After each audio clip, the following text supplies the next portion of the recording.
Have you ever left a social gathering only to replay every word, every gesture, every nuance in your mind over and over again? It's a common experience, this relentless postmortem of conversations, wondering if you said the right thing or if you came across as awkward.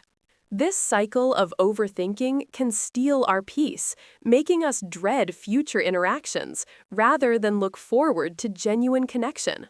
Why do we subject ourselves to this mental torture? And more importantly, how can we break free from this exhausting loop? At its core, overthinking social interactions often stems from a deep-seated desire to be accepted, to be liked, and to belong.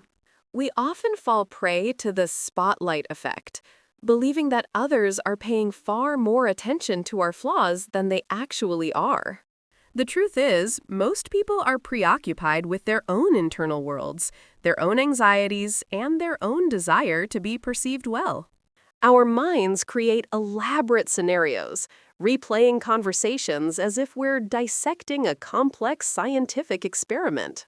There's a fine line between healthy reflection, where we learn from experience, and unhealthy rumination, where we get stuck. Rumination is like running on a mental treadmill. You exert a lot of energy, but you never actually move forward.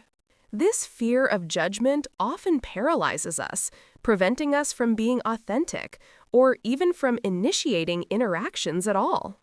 We predict negative outcomes, constructing entire narratives of rejection or embarrassment that often bear little resemblance to reality. This desire for control, to perfectly script every interaction, actually removes the spontaneity and genuine human connection. It leads to a rigidity that can make us seem distant or awkward, ironically confirming the very fears we were trying to avoid. So, how do we shift from this constant state of analysis to one of presence and ease? The journey begins with small, deliberate steps. First, acknowledge the thought, but don't engage with it. Notice it, recognize it as overthinking, and then gently let it pass. You observe them, but you don't climb aboard and ride them. Second, reframe the interaction. Instead of viewing it as a performance, see it as an opportunity for genuine human connection.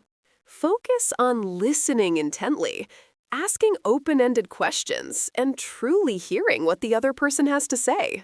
When you are fully present, engaged in the moment, there's less room for your mind to wander into anxious analysis.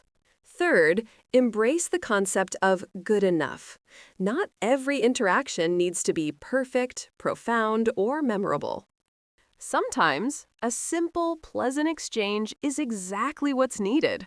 Release the pressure to be brilliant or witty. People value authenticity and kindness far more than polished perfection. Your genuine self is always enough. Fourth, practice post-interaction self-compassion. After an interaction, instead of judging, offer yourself kindness. Forgive yourself for any perceived missteps. Everyone makes them. It's part of being human. Learn what you can. Then consciously choose to let the rest go. Dwelling only serves to reinforce the cycle of anxiety. Imagine the lightness, the freedom that comes from releasing the heavy burden of constant social scrutiny.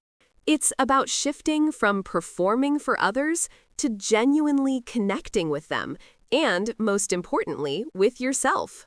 Embrace the imperfection, the spontaneity, and the beautiful messiness of human interaction.